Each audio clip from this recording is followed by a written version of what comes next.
হায় আল্লাহ, আমরা দুনিয়াবাসীরা ঈদের কেনাকাটায় আনন্দে মেতে আছি। কে কাকে কি দিল, কত দামি দিল, কত উপহার হলো। অথচ যেটা আমাদের আসল নীড়, যেখানে আমাদেরকে যেতেই হবে, আমরা যে যাই করি, যত যাই করি, সেই নীড়ে আমাদের ফিরে যেতেই হবে। তো সেই নীড়ে যারা চলে গেছে ইতিমধ্যে, তো কবরবাসীরা কিন্তু প্রতিনিয়ত কান্নায় ভেঙে পড়ছে যে এই রমজান মাস যেন এইভাবেই চলে, যাতে তাদের শাস্তি না হয়। কারণ রমজানের শেষে তাদের আবারও শাস্তি শুরু হবে। তো এরকম যেন আমাদেরও না হয়, বা যারা কবরবাসী হয়েছে তাদেরও যেন না হয়। সেই জন্য আমাদের সকলকে হেদায়েত দান করে, জান্নাত নসিব করে তারপরে তুমি আমাদেরকে মরণ দান করো।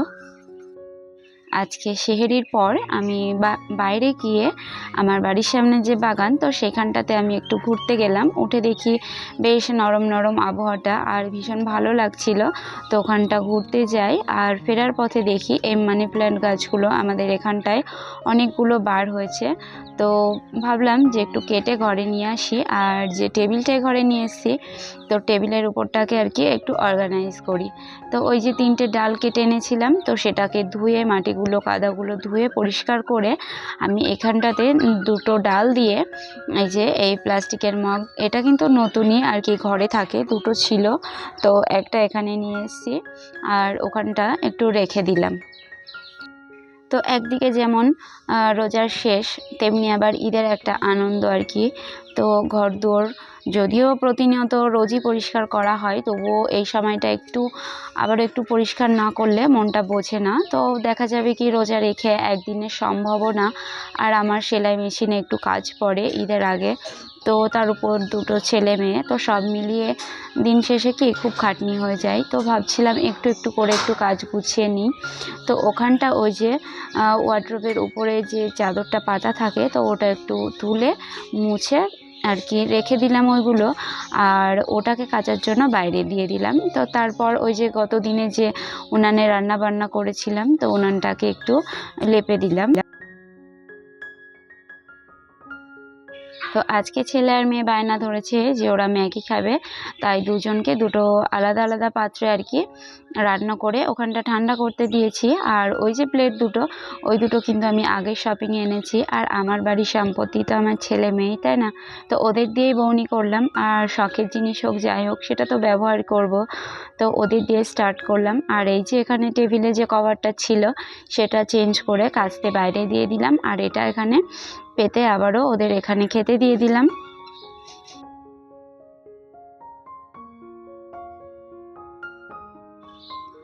তো এর মধ্যে কিন্তু বাইরে ওই যে দেখছো প্রচণ্ড রোদ উঠে পড়েছে, আর ভীষণ গরমও পড়ছে। তো আজকে রোজা রেখে মানে ভীষণই কষ্ট হয়েছিল, গলা মুখ পুরো শুকিয়ে যাচ্ছে, কথা তো বার হচ্ছে না। কিন্তু ওই যে একটাই অন্তরে ভয়, রোজা রেখেছি তো সেটার জন্য আর কি, কষ্ট হলেও থাকা। অবশ্যই আল্লাহর ফল অবশ্যই দেবে, আর সবুরের ফল তো মিঠাই হয়। তো যাই হোক, ছেলে খেয়ে নিয়েছে, তো তারপর মেয়ে বসেছে এখানে খেতে, আর আমি ওকে বলছি যে আমি খাইয়ে দিই, কিন্তু না, ওর ভীষণ সমস্ত কিছু নিজে নিজে করার আগ্রহ ছোট থেকেই। তো আমার ছেলে কিন্তু এই বয়সে এরকমটা কখনোই করতো না। ইভেন এখনও খাওয়া নিয়ে প্রতিনিয়ত ওর সঙ্গে আমার একরকম রীতিমতো যুদ্ধ হয়। তো যাই হোক, ছেলে মেয়েকে ব্রেকফাস্টটা করিয়ে আমি এখানে একটু আর কি ক্লিনার দিয়ে একটু মুছে পরিষ্কার করে নিলাম। আর এই যেখানে মেয়ের জামা কাপড়ের যে ওয়ার্ড্রপটা থাকে, তো এটা রোজই মোছা হয়, তো এখনও একটু ধুলোগুলো মুছে নিলাম। আর এই উপর দিয়ে যে ওড়নাটা ভাঁজ করে রাখা থাকে, তো ওটাকে আমি কি করলাম, ওটাকে আমি বাইরে দিয়ে দিলাম কাচতে। আর এখানটাতে ওই চাদরটা রাখলাম, মানে পরে যখন কাচবোটা নিয়ে যাব যাতে ঝাঁপিটার দাগ না পড়ে যায়, ওই জন্য রেখে দিয়েছি। তো এর মধ্যে মেয়ে এখন শাশুড়ির সঙ্গে হচ্ছে ছোট স্কুলে। আর এই দিকে আমি তো ভীষণ গরম পড়ছে, আর সেই জন্য ছেলেকে আজকে একটু তরমুজ আর তার সঙ্গে 2টো খেজুর টিফিনে দিয়ে দিলাম। তো ওদিকে মেয়েও গেছে, ছেলেও যাবে স্কুলে। আর এই ফাঁকে আমি ওই যে বললাম ঈদ উপলক্ষে আমার বেশ কিছু সেলাই পড়ে, তো সব দিক তো একা হাতেই সামলাতে হয়। তো ওই কারণে আর কি এখন আমি একটু সেলাই বসেছি, একটু বলতে অনেকক্ষণই বসেছিলাম, তোমাদের সঙ্গে বেশ ছোট্ট করে একটু শেয়ার করে নিলাম। তো তো তোমরা যারা এখনও আমার ভিডিওটির সঙ্গে রয়েছো, আশা করব তাদের একটু হলেও ভালো লেগেছে। আর সেই ভালো লাগা থেকে প্লিজ একটা লাইক দিও, কারণ তোমাদের ওই একটা লাইক কিন্তু আমার ভিডিওটা আরও অনেকের কাছে নিয়ে যেতে সাহায্য করবে এবং আমিও মোটিভেট হব, আর আমার স্বপ্নটা একটু একটু করে পূরণ হবে। আর যদি খুব বেশি ভালো লেগে থাকে তো চাইলে আমার চ্যানেলটিকে সাবস্ক্রাইব করে আমার পাশে থাকতে পারো। আর যদি সাবস্ক্রাইব করো তো পাশে থাকা বেল আইকনটিকে ক্লিক করে অল অপশানটি ক্লিক করে রেখো, যাতে আমি ভিডিও ছাড়ার সঙ্গে সঙ্গে তোমাদের ফোনে নোটিফিকেশন পৌঁছে যায়। আর আজকে এতটাই রোদ গরম পড়ছে যে সেই রোদ গরমে আর কি একটু টক ডাল হলে ভীষণ মানে খেয়ে দুটো ভাত খেয়ে শান্তি হয়। তো ওই জন্য ভেবেছিলাম যে আম ডাল করবো, কিন্তু আম তো পাওয়া গেল না, ওই জন্য তেঁতুলের ডাল করে দিলাম।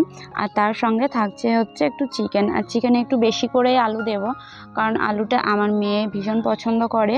মানে যে কোনো মাছ মাংসের আলু ওটা দিয়ে মানে একটু একটু করে ভাত খায়, আর এইভাবে একটু একটু করেও ভাত খাওয়া শিখে গেলে আমারও সুবিধা হয়। তো যাই হোক, বলতে বলতে এখানে মাংসটাও কষিয়ে নিচ্ছি। আর আমি না মাংসটা একই রকমভাবে রান্না করি না, কিন্তু আমি ওই তেলের মধ্যে ঝাল পেঁয়াজটা দেওয়ার পর মাংসটাকে ওর সঙ্গে একটু ফ্রাই করে নিই, একটু হলুদ আর নুন দিয়ে। আমার ওইটা ভালো লাগে, কারণ কষাতেই মনে হয় যেন মাংসটাও কালারটাও চেঞ্জ হয়ে যায়। নইলে যেই জল দেওয়া হয় না, মশলাটা কষিয়ে তার উপর মাংস অ্যাড করলে আমার মনে হয় মাংসটা সাদা সাদা হয়ে যায়, তো ওটা আমার পছন্দ হয় না। ওই কারণে আমি মাংসটা আগে একটু ঝাল পেঁয়াজের সঙ্গে আর কি একটু কালারটা চেঞ্জ করে নিয়ে তারপরে মাংস অ্যাড করি। তো এই যে বলতে বলতে এখানে আমার মাংস রান্নাও কমপ্লিট হয়ে গেছে। আর আজকে রান্নাবান্না করতেও ভীষণ কষ্ট হচ্ছিল আর ভীষণই টায়ার্ড হয়ে পড়েছিলাম। তো আমি রান্না সেরে মেয়েকে দুটো খাইয়েই আমি আর কি স্নানটা করেই শুয়েছি। আর সেই ফাঁকে যে আমি উনানের পাটটা পরিষ্কার করেছি, হাঁড়ি কড়াই মেজেছি, তো সেটা তোমাদের সঙ্গে শেয়ার করিনি, মানে ভীষণই কষ্ট হচ্ছিল। তো যাই হোক, মেয়েকে দিয়ে আমি নামাজ টামাজ পড়ে আমিও একটু রেস্ট নিয়েছি। আর এই যে তারপর হচ্ছে বিকেলে উঠে ঘর উঠান ঝাড় দিয়ে আর উনানটাকে লেপা দিয়েছি, আর তারপর হচ্ছে যে রান্নার পানি সে পানিটাকেও ধরে নিয়েছি। রোজা রাখার কিন্তু একটা দারুণ মানে উপকার, যেটা আমার একান্তই অনুভূতি মনে হয়, যে রোজা রাখলে যে একটু পানি খাওয়া যায় না, মানে পানি তো অবশ্যই জোটে সামনে থাকে কিন্তু খাওয়া যায় না, খাবার না খাওয়ার যে কষ্ট একটা অনুভূতি, সেটা কিন্তু ওই গরিব দুস্থ তাদের অনুভূতিটা বেশ ফিল করা যায়। আর রাগ অভিমান এগুলো যেন কমে যায় কোথা থেকে, তো মনটাও নরম হয়ে যায়। তো যাই হোক, এটা আমার অনুভূতি, তোমাদের কার কি মনে হয় সেটা তোমরা চাইলেই আমার সঙ্গে কমেন্টের মাধ্যমে শেয়ার করতে পারো। তো এই যে এখানে আমি এখন ইফতারি জোগাড় করছি, আর ইফতারিতে আজকে রেখেছি হচ্ছে চিড়ে, তার সঙ্গে টক দই।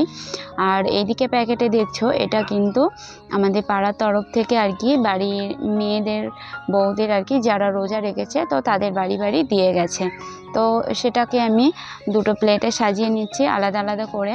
আর মসজিদেও দিয়েছে, মসজিদে রোজই ইফতার চলছে, আর পাড়ার এটা মাঝে মাঝে হয়তো দেয়। তো আজকেও তেমন একটা দিন, আর তার জন্য আমি আর কিছু জোগাড়ও করিনি। আর এই যে জোগাড় করেছি এটার মধ্যেও কিন্তু আমি তেমন কিছুই খেতে পারিনি। তো এখানে আমি 3 গ্লাস আর কি 3টে পাত্রে শরবত করে নিয়েছি। আজকে এতটাই মানে গরম পড়েছে, মুখ গলা ঠোঁট আর কি শুকিয়ে যাচ্ছিল। তো যাই হোক, এই হচ্ছে আজকের আমার ইফতার। মাশাল্লাহ, আলহামদুলিল্লাহ, আল্লাহুম্মা লাকা শুকুর, যে এটাই আমাকে অনেক দিয়েছ, অনেক দান করেছ, এই ইফতারই যথেষ্ট আমার জন্য। তো আজকের ভিডিওটা কেমন লাগলো সেটা অবশ্যই তোমরা কমেন্ট করে জানিও। আর যারা এখনও ভিডিওটার সঙ্গে রয়েছ তো তাদেরকে অসংখ্য অসংখ্য ধন্যবাদ। আর এটা হচ্ছে আমার ইফতারের যে পরে আর কি একটু বসার পর যে ইফতারের বাসনপত্র, তো সেগুলোকে পরিষ্কার করে নিলাম। তো যাই হোক, আজকের মতো এখানেই বিদায় জানাচ্ছি। আল্লাহ হাফেজ, আসসালামু আলাইকুম।